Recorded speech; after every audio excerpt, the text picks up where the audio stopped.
Hola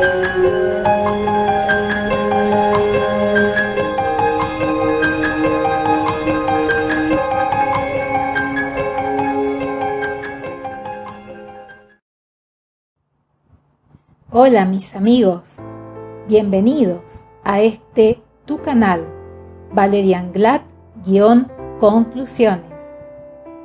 Hace tiempo que no subo un contenido, ¿verdad? Sí, he estado muy ocupada últimamente, pero me ha parecido muy interesante compartir esta información con ustedes. Ya saben, mis queridos suscriptores, que todo lo que se hace en este canal, que por cierto, estoy yo solita con él, no tengo un equipo de producción detrás, no hay cámaras, acá no es un estudio de televisión, es algo hecho con todo mi amor para ustedes, para fomentar el conocimiento, para fomentar la cultura, para fomentar el crecimiento personal desde las experiencias que he vivido y que obviamente no soy una enciclopedia caminando, dado que tampoco tengo tantos años como para hablarles de muchos temas, ¿verdad? Pero hoy me pareció interesante tocar un tema que también puede ser importante para aquellos que van a la escuela o que están estudiando en la escuela o en la universidad o en diversos institutos también, conocer acerca de las distintas pandemias y pestes que han azotado a la humanidad, incluyendo obviamente el COVID-19. Quiero comentarles asimismo que solamente tienen que suscribirse, tocar en esta campanita y ustedes van a recibir una notificación cada vez que yo suba un video exportando contenidos para su crecimiento cultural y contenidos también para su crecimiento personal. Incluso no suelo los domingos subir videos a ningún canal porque se entiende que es un día en el que yo descanso, pero hoy he decidido que me pareció importante compartir esto con ustedes y con los futuros suscriptores que estarán en este canal, a quienes les saludo. A todos les saludo muy atentamente, pues este trabajo que he efectuado es un trabajo que por supuesto ha llevado su tiempo, pero quiero aclararles que es simplemente un resumen, ¿no? Para que ustedes sepan de qué trata y cuáles son los síntomas y cuánto tiempo fue que duró cada una de las que vamos a ver en este video, o las que ustedes van a poder saber. Pero primero, como todo, tenemos que hacer una distinción muy importante. Una pandemia hace referencia a la propagación mundial de una enfermedad, en tanto que la epidemia es el aumento de casos de una enfermedad en una región o territorio determinado. Quería dejar esto aclarado porque muchas veces se utilizan los términos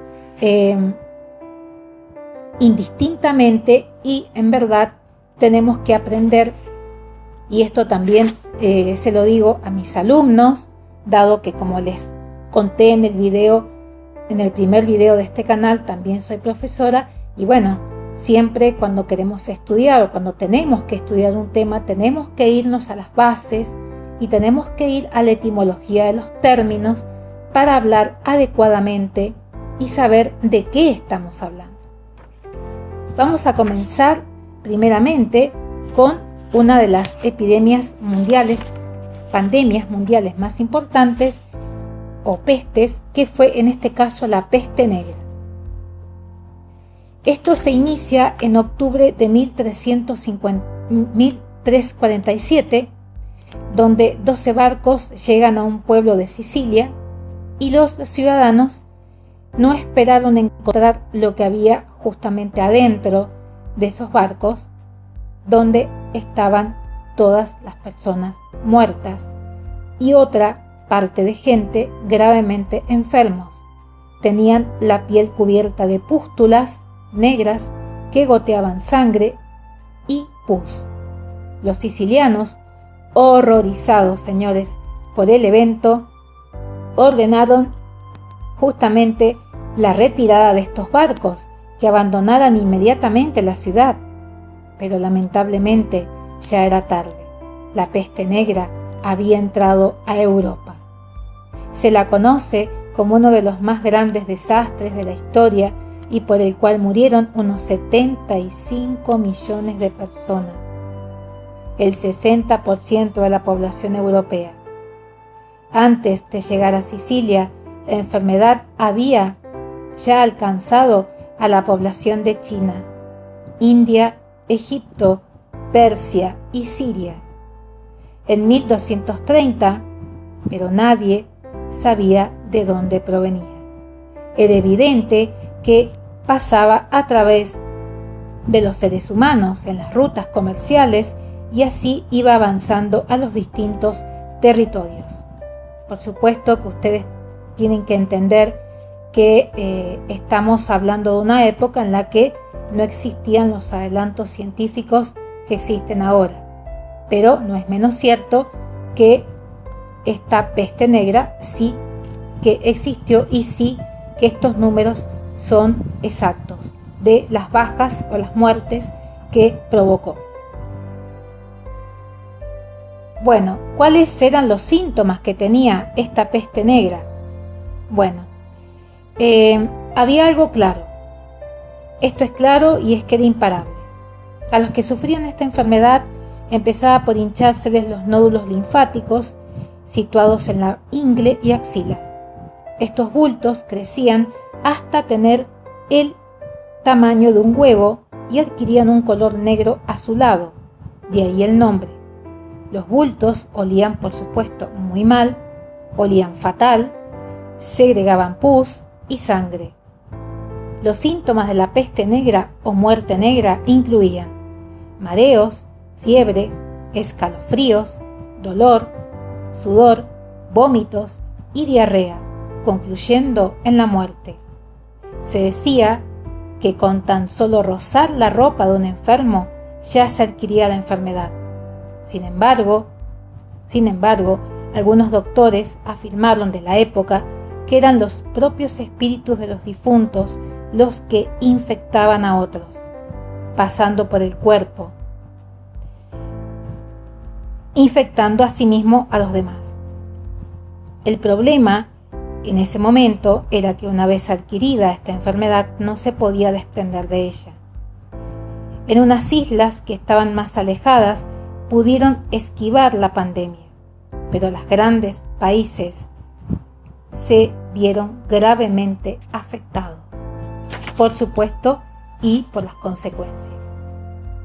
La evolución de la enfermedad era en ocasiones inconsistente, porque habían personas que tenían un buen aspecto y a los pocos días morían, y de forma más frecuente las personas podían aguantar 1 o 2 semanas antes de morir. La gente que portaba la enfermedad estaba asintomática en muchos casos durante varios días, en los cuales podía perfectamente contagiar la enfermedad. Ni siquiera era difícil de frenar algo que tampoco sabías cuál era realmente el origen. Algunos huían al campo creyendo que con esta huida la peste no los iba a alcanzar, mas la misma llegó a los lugares más apartados, contaminando a humanos, cerdos, vacas, pollos, cabras y ovejas. Las ciudades europeas tenían una media del 30% de muertes, mientras que Florencia tenía ya un 90%. Allí la situación era terrible. Muchas veces los cuerpos de los fallecidos permanecían en los lugares donde habían muerto, dado que no había suficiente gente viva como para recoger esos cuerpos. Miles de pueblos franceses y otros lugares pequeños quedaron devastados y desolados con un 100% de muertos. No quedó ni un alma en pie. La bacteria detrás de la peste negra se llamaba Yesmirna pestis. Es altamente contagiosa, aunque se transmitía principalmente a través del tacto. Se dedujo que al principio se transmitió mediante pulgas, piojos y que al final evolucionó de tal forma que también podía contagiarse mediante estornudos o tos. Se extendió el concepto que principalmente la enfermedad se inicia en las ratas. Esta suposición derivó de que las ratas presentaron también síntomas muy parecidos a los humanos. Además, se creía que al morir las ratas, sus pulgas buscaban otros cuerpos para alimentarse y en consecuencia infectaban. Además, los barcos que salían estaban llenos de ratas, las cuales transmitían fácilmente la enfermedad de un lugar a otro. Lo más terrorífico es que al día de hoy, todavía, aunque ustedes no lo crean, existen la peste negra, dado que se encuentra principalmente en algunos lugares de África, pero también en rincones de Estados Unidos, China, India, Vietnam y Mongolia. Más, felizmente, en la actualidad está completamente controlada y es completamente tratable. ¿Qué les pareció? Este es el resumen más corto que he hecho sobre un tema tan importante como este. Pero como tengo suscriptores que son estudiantes, me parece que este resumen les va a funcionar muy bien, chicos. Vamos ahora a la gripe española o mal llamada gripe española, injustamente, dado que no se originó en España, pero al suceder durante la Primera Guerra Mundial, 1914-1918, y estando varios países bajo la censura de la guerra, ninguno se atrevía a hablar del tema. Sin embargo, España, que no participó de esta guerra, podía informar sin problema alguno acerca de la misma. Y así mismo lo hizo. Haciendo uso de esta libertad, fue el único país en informar acerca de esta enfermedad. Así es que estaba causada por un virus, el H1N1 influenza, el cual tenía un origen aviario. Se extendió a nivel mundial, afectando a 1/3 de la población mundial, causando entre 50 y 100 millones de muertes en 18 meses. En tan solo las primeras 25 semanas ya había matado a más gente que el SIDA en 25 años. Aunque muchas enfermedades solían ser mortales, principalmente para la gente mayor, la gripe española estaba siendo también mortal para gente joven y sin patologías precedentes, así también para los animales. Comenzó a extenderse a mediados de la Primera Guerra Mundial. En otoño de 1917, la enfermedad ya se había extendido a 14 campamentos militares. Se entiende que el paciente número 0 se habría llamado Gilbert Mugel. La mañana del 4, que era de un cocinero del fuerte de Kansas. En la mañana del 4 de marzo de 1918, Gilbert entró como paciente 0 en la enfermería presentando alta fiebre y dolor de cabeza, pero en cuestión de pocas horas ya habían más de 100 enfermos en tratamiento. Los síntomas eran fiebre alta, dolor de oídos, cansancio, diarrea, vómitos y, en los peores de los casos, dificultad para respirar. Los enfermos estaban muriendo inusualmente de 2 a 3 días. A mitad de abril de 1918, la enfermedad había llegado al oeste de Europa, azotando a las trincheras, trasladándose de Francia a Inglaterra y de ahí a Italia y España. La mayoría de los casos se produjeron entre septiembre y mediados de diciembre. Cayeron incluso víctimas de esta enfermedad personas de la alta aristocracia española, por ejemplo, en la monarquía, como sucedió por aquel entonces con el rey Alfonso XIII.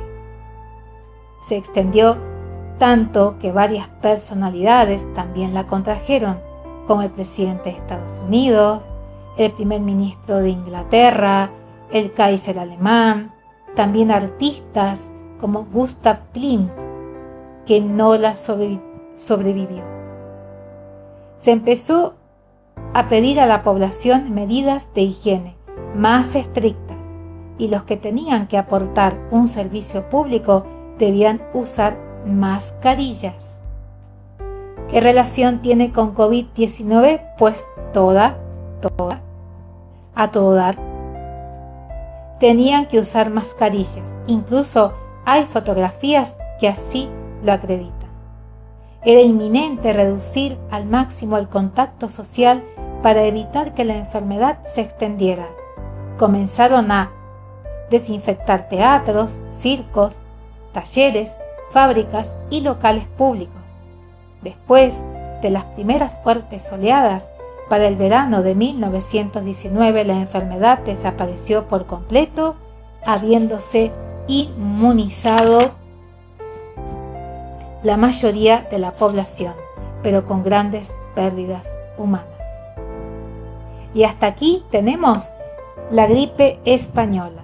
Ahora les voy a hablar del VIH, el síndrome de inmunodeficiencia adquirida, es decir, SIDA. Existe oficialmente como enfermedad desde 1981, aunque se hicieron varias investigaciones desde la década del 60. Pero bueno, vamos a 1981, cuando tras el estudio de 5 casos de personas con los mismos síntomas, dieron con la devastadora conclusión: el virus de la inmunodeficiencia adquirida provoca que el sistema inmunológico funcione muy deficitariamente, es decir, hace al cuerpo víctima de muchas enfermedades infecciosas que acaban con la vida de la persona. Actualmente no tiene una cura específicamente oficial, a pesar de que existen tratamientos que hacen que el virus se considere a veces indetectable, aunque mejorando la calidad de vida de la persona que lo padece.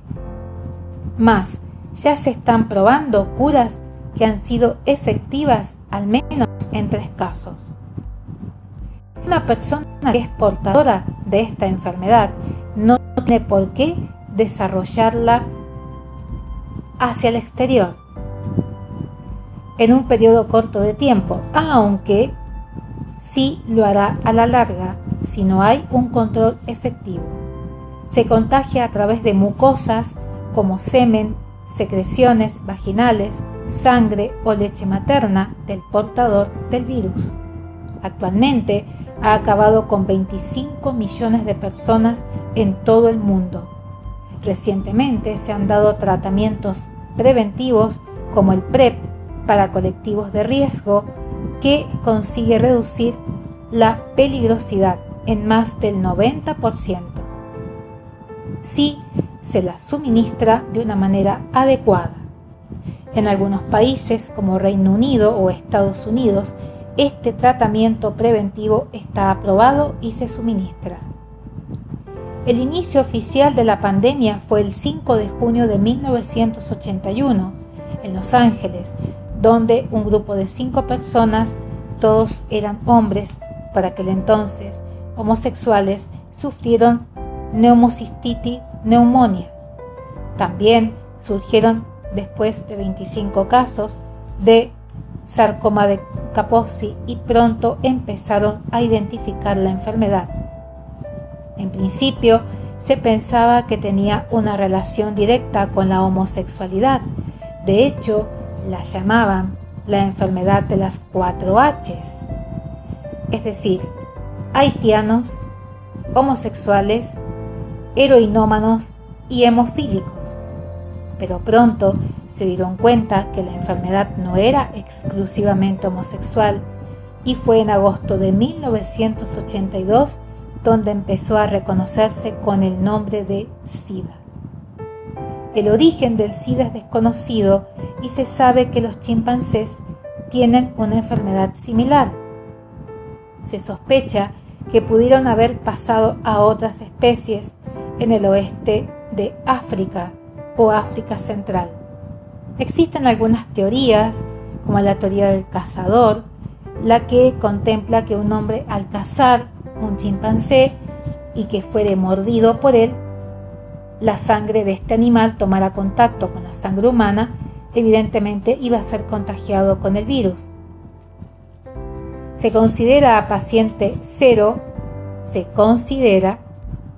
vean la terminología, como paciente cero a Betandugas. Era azafato de vuelo y se consideró que tuvo contacto sexual con al menos 40 de los 248 primeros infectados. Sin embargo, este dato no es muy certero que digamos, simplemente lo enumero a título ilustrativo. Reportes previos de la enfermedad así lo acreditan. Vamos ahora que en el 2018 se curó al primer paciente de SIDA, pero aún es muy difícil de curar esta enfermedad, aunque como les decía, está controlada bajo tratamientos.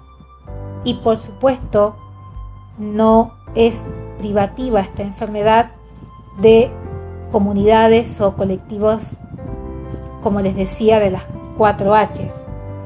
De ninguna manera. Todos estamos expuestos y es por eso que es muy importante tener una muy buena educación sexual y de higiene, sobre todo actualmente. Vamos a la siguiente. Viruela. Fue una de las mayores pandemias de nuestra historia, con más de 300 millones de muertes. Apareció por primera vez hace 10.000 años en el noroeste de África, se extendió por el aire y atacaba a las células de la piel, la médula ósea, el bazo con Z y los nódulos linfáticos. Los principales síntomas eran fiebre, vómitos y erupciones cutáneas. El 30% de los infectados murieron durante la segunda semana de evolución. La primera epidemia conocida de viruela tuvo lugar en el año 1350 a.C. durante la guerra entre Egipto y el Imperio hitita. Los presos egipcios portaban la enfermedad, llegándosela a contagiar al rey hitita, que murió, creando así una crisis en la población. Mediante los mercantes egipcios, la enfermedad se fue extendiendo, llegando a todas partes del mundo y matando a billones de personas. Solo en el siglo XX se estima entre 300 y 500 millones de muertes. Pero la viruela no era invencible y ya anteriormente, en el año 1022 a.C., hay algunos escritos y papiros que se encontraron que hablan de unas técnicas especiales desarrolladas por una monja budista que residía en las famosas montañas llamadas Omeisan, situada en China. Estas técnicas consistían en moler costas de viruela y soplarlas en la nariz de la gente sana. Sí, señores, parece difícil de imaginar, pero esa es lo que sucedió. se había dado cuenta de que quienes superaban la viruela nunca más la volvían a contraer, y el caso es que su extraño procedimiento funcionó. Esta práctica evolucionó en el siglo XIX, en el que se realizaron 3 o 4 pequeños cortes en el paciente sano, introduciendo materia de viruela en una herida. Más o menos funcionaba. Y funcionó. Pero seguían muriendo personas, al menos el 3% de la población. La solución vino de la mano del caso de una lechera que comentó a un científico, Edward Jenner, que no iba a contraer la viruela porque ya había pasado la viruela del ganado. Y era cierto. Pertenecían a la misma familia, y el haber pasado una de ellas se había convertido en una persona inmune a la siguiente epidemia. Además, la viruela del ganado, al transmitirse a un huésped conocido, para ella se volvió menos virulenta y era menos grave que la viruela. De este modo, se crea una vacuna a partir de este concepto, inoculando la viruela del ganado a los pacientes para protegerlos de la viruela humana, es decir, de la viruela de los animales que padecieron también a los pacientes humanos, con lo cual consiguió erradicar la viruela con la vacuna que creó, librando al mundo de esta pandemia. Vamos al cólera. No se sabe con certeza cuándo comenzó el cólera. Se dice que desde la antigüedad ya se encontraba en India, especialmente originario de la bahía de Bengala en el siglo XVI. Un oficial portugués que volvía de la India traía consigo un informe de la infame enfermedad que azotaba al país. Producía una severa diarrea y continuos vómitos, deshidratando al enfermo severamente hasta producirle la muerte. El cólera era una bacteria, o provino de una bacteria llamada Vibrio cholerae. Tiene una forma de coma y un tono rojizo o rosado. No se transmitía por el aire, por lo que la tos y estornudos eran inofensivos. Se transmitió a través de la materia fecal. Esta contaminaba el agua con la bacteria y otros factores como las moscas. También la transportaban, así como también en los alimentos y otros animales. En el año 1817 se originó la primer pandemia del cólera, que se propagó desde India hasta las rutas comerciales, llegando a todo el planeta. Desde ese año hasta la actualidad se han registrado unos 3 millones de muertes. Llegó a Londres en el año 1832, a mitad de la Revolución Industrial, llevándose consigo 7.000 muertes por cólera. En ese mismo año llegó a Nueva York, alcanzando un índice de 100 muertes diarias por la enfermedad. En el año 1961 se propagó por el sur de Asia. En el año 1971 llegó a África y en 1991 a Sudamérica, llegando incluso a Haití en el año 2010. En el año 1849, estudiosos de estas patologías afirmaron que se expandía por el agua infectada. Así es que en Londres comenzaron a filtrar el agua con arena antes de distribuirla, lo que pareció en su momento ser efectivo.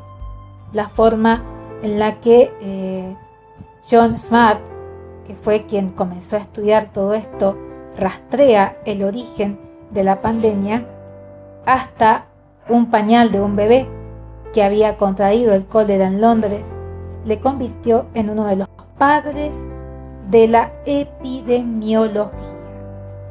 Vamos ahora a ver a COVID-19 o coronavirus. Depende en el país que estés, te habrá afectado más o menos, en mayor o en menor medida, las consecuencias de COVID-19. Este está causado por el SARS-CoV-2 o síndrome respiratorio agudo coronavirus 2. Los coronavirus son frecuentes entre humanos y la mayoría no son graves, simplemente causan la mayor parte de los resfriados comunes, pero en este caso es muy diferente. Comenzó circulando entre los murciélagos, pero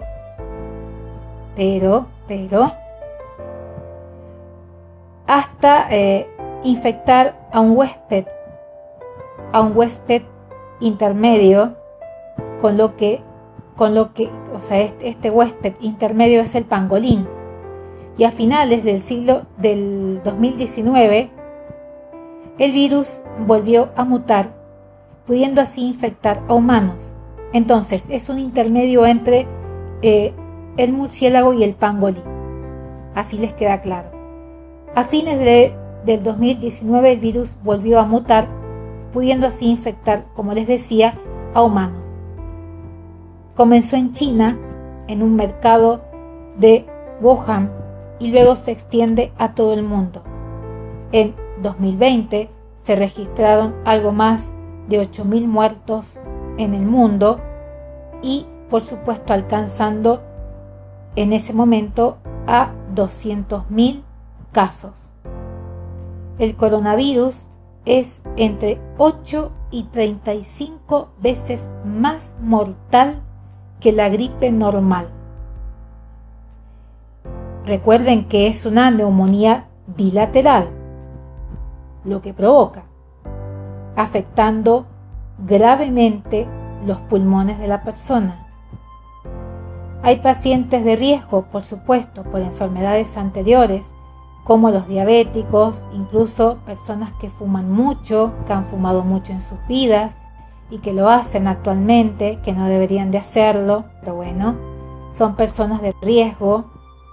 También por otras enfermedades que puedan afectar el sistema inmunológico, incluso personas mayores de edad. Sin embargo, COVID no reconoce edades y hoy todas las personas estamos comprendidas en esta enfermedad. Todos somos vulnerables aún a esta enfermedad mortal, por supuesto, aún con la vacunación. Ha sido muy importante el sistema o la forma en que se ha vacunado a la población mundial para justamente evitar que esta enfermedad se siga propagando. Ya se está prácticamente por la tercera dosis de las vacunas, que ese será motivo de otro video para hablarles de la vacunación contra COVID-19. Lo que me interesaba era que lo supieran, que sepan cuáles son los síntomas más comunes que presenta o frente a los cuales tenés que hacerte un hisopado o, en definitiva, acudir al centro de salud más cercano a tu domicilio, que son la fiebre, la tos y principalmente dificultad para respirar, neumonía bilateral, que por supuesto, aunque te suene muy fuerte, deshace los pulmones. Hay personas que son asintomáticas y que lo transmiten, y ahí tenemos una gran peligrosidad. Y hay otras que, bueno, evidentemente se les desarrolla. Se transmite principalmente por el aire, tos, estornudos que producen estas mini partículas conocidas como aerosol, que pueden acabar con una persona. Superficies y que posteriormente estas personas, al tocarse los ojos y la boca, se contrae también la enfermedad. El periodo de incubación dura unos 5 días, en los cuales los primeros son asintomáticos, pero en esa condición puedes también transmitir la enfermedad. Por ello, es muy importante que te vacunes y que cumplas con todas las reglas, por supuesto, para evitar la propagación de esta pandemia. Es decir, tomar todas las medidas del caso con todo lo que la Organización Mundial de la Salud nos ha dicho que tenemos que hacer, cada país, por supuesto, con respecto a esta pandemia que todavía está y que, por supuesto, ha ido, parece ser, teniendo distintas mutaciones que, por supuesto, agravan mucho más el cuadro. Pero, como te decía, sobre vacunas y modos de paliar la situación de esta pandemia que estamos viviendo, te lo comentaré en otro vídeo. Lo más importante que quería que supieras es cuáles son los síntomas más importantes y, por supuesto, que cumplas con todos los protocolos de saneamiento que en cada país se estén dando, cómo se esté gestionando la pandemia, que se llama cuarentena. Cada país la va gestionando, por supuesto, como debe ser, como corresponde. Así es que es todo cuanto puedo decirte. Datos oficiales y demás puedes encontrarlos en las redes sociales, por lo tanto que no voy a dar datos oficiales sobre gente que se ha vacunado, gente que todavía no se vacunó o los tipos de vacuna. Simplemente decirte que solamente en Latinoamérica superó el 1.000.000 de muertes al 28 de mayo de 2021. Esto lo informó la Organización Panamericana de Salud. Así es que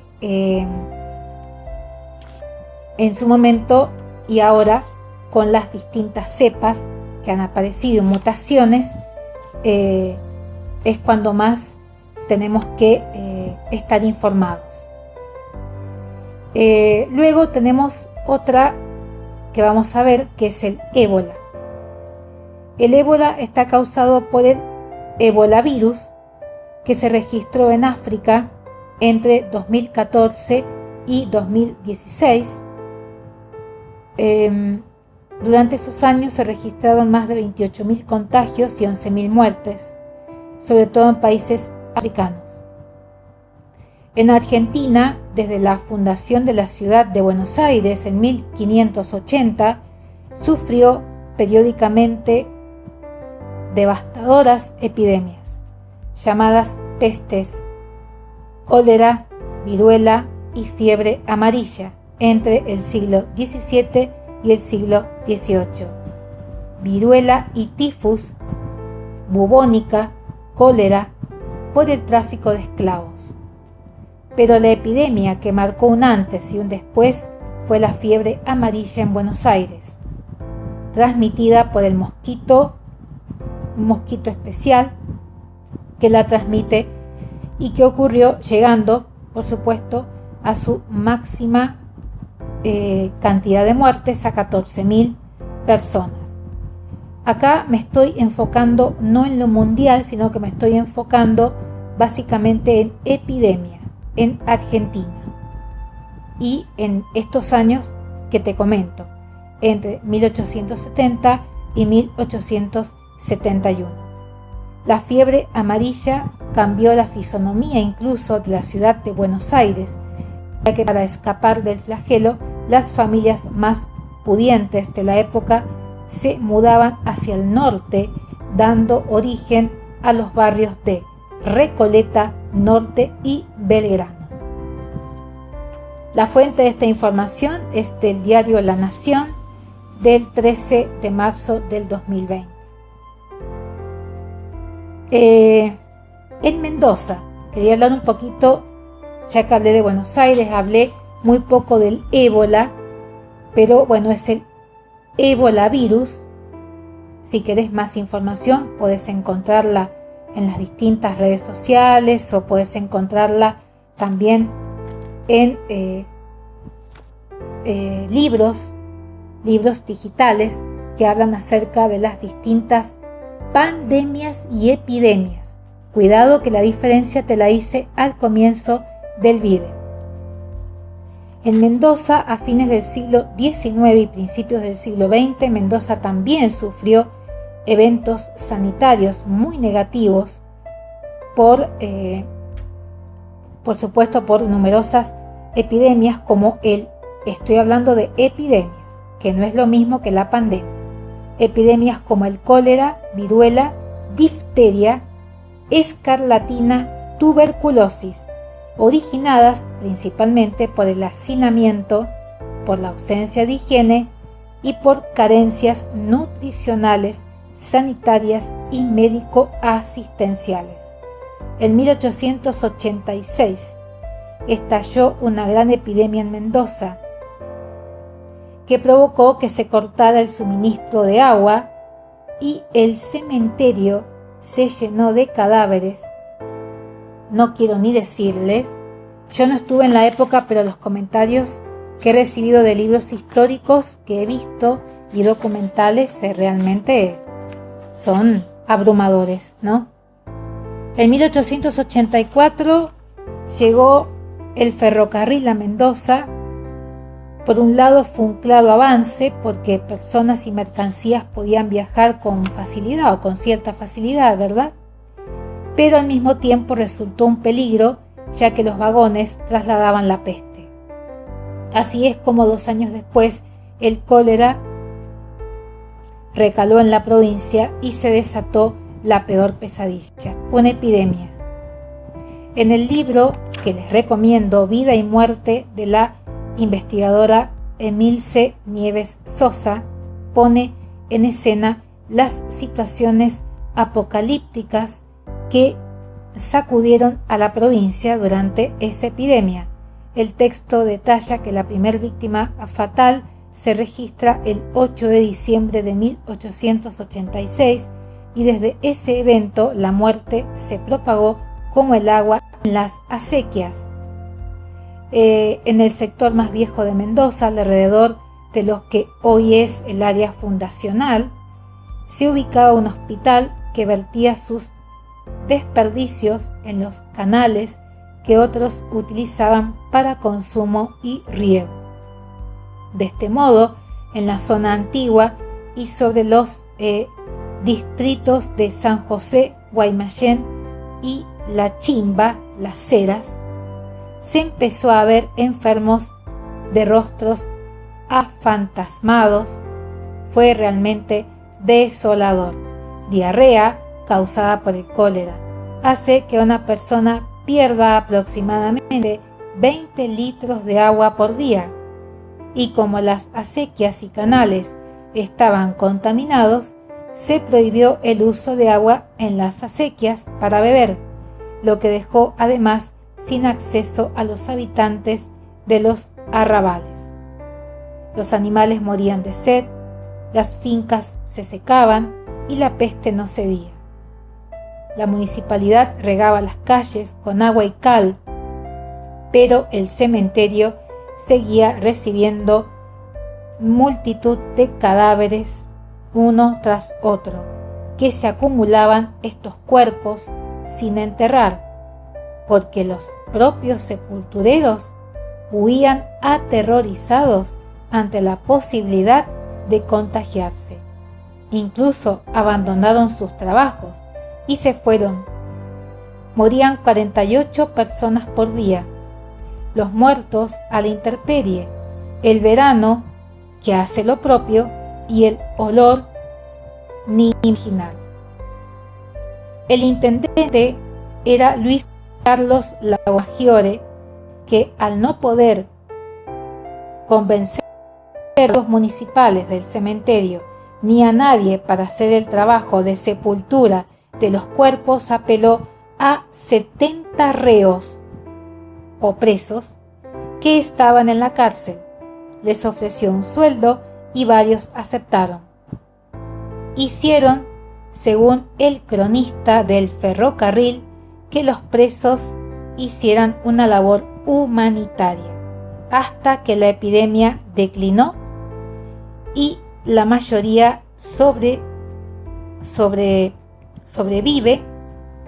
y los presos retornaron a sus celdas. Miren qué papel protagónico tuvieron estas personas privadas de su libertad.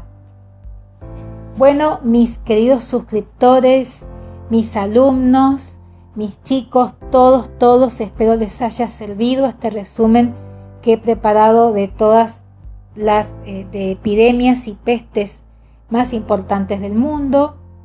Recuerden que la pandemia es mundial.